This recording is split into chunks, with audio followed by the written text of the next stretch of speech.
بالنسبة للإدمان الجنسي، في خبرات جنسية مبكرة بيتعرض لها الإنسان. الخبرات العادية اللي فيها نوع من الفضول والاستكشاف ممكن ما تتحولش لسلوك إدماني، لكن إيه منها الأكثر بيتحول لسلوك إدماني؟ لما يكون السلوك ده سببه محاولات حل المشاكل أو الهروب من الضغوط أو تخدير الألم النفسي. فأنا لما بستخدم السلوك للهروب من ألم أو التخدير أو التعامل مع الضغوط والصراعات والمشاكل، أنا كده بدفن نفسي وأهرب داخل هذا السلوك وأحاول أتبسط في حتة بعيد من مواجهة الحياة ومواجهة الصراعات ومواجهة مسؤوليات الحياة، فيتحول إلى إدمان أتمحور وأتمركز فيه وأنشغل به انشغال يمتلك ويبتلع الحياة كلها. كمان الإدمان له تأثير معين على مخ الإنسان، لأن عندنا في مراكز المخ كده، في مركز الفص الحشوي اللي يسمى الليمبيك سيستم، وفي الفص الجبهي البريفرونتال كورتكس سيريبلا. هنا بيحصل إيه؟ إن دوائر المكافأة أو المجازاة أو دوائر التفكير بدل ما هي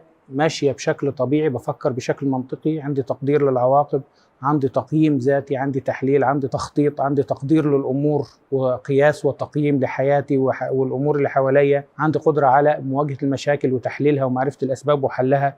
كل المراكز التفكير دي بتعطل وبينشط فقط الفص الحشوي أو الليمبيك سيستم اللي هو بيدور على اللذة أو النشوة أو مصدر السعادة والفرح بتاعه اللي هو السلوك الإدماني. ففي تأثير عقلي. هل الإدمان خطية؟ الإدمان خطية، والإدمان مرض، والإدمان انحراف، وفي متركب من كل شيء. فأنا لما بحاول أعالج الإدمان بممارسة التوبة والحياة الروحية فقط بعالج أحد جوانب المرض اللي هو الجانب الروحي. طب الجانب النفسي، الجانب المهاري، الجانب الطبي، الجانب العضوي، الفكرة اللي بقت متكررة في المخ بشكل وسواسي وفكرة قهرية ومتكررة، هتعامل معاها ازاي؟ فعلاج الإدمان بياخد خط روحي، توبة واعتراف وتناول وتأمل وقراءة والتصاق بالله وطلب معونة إلهية. ده جزء أساسي في كل برامج التعافي، في خطوة اسمها الإيمان بالقوة الأعظم منا، الله كما تفهمه، وتسليم الإرادة لله، والاعتراف، والجرد الأخلاقي، والتواضع، بحث الحياة كلها، والتعويض، و12 خطوة بعبارة عن 12 مبدأ روحي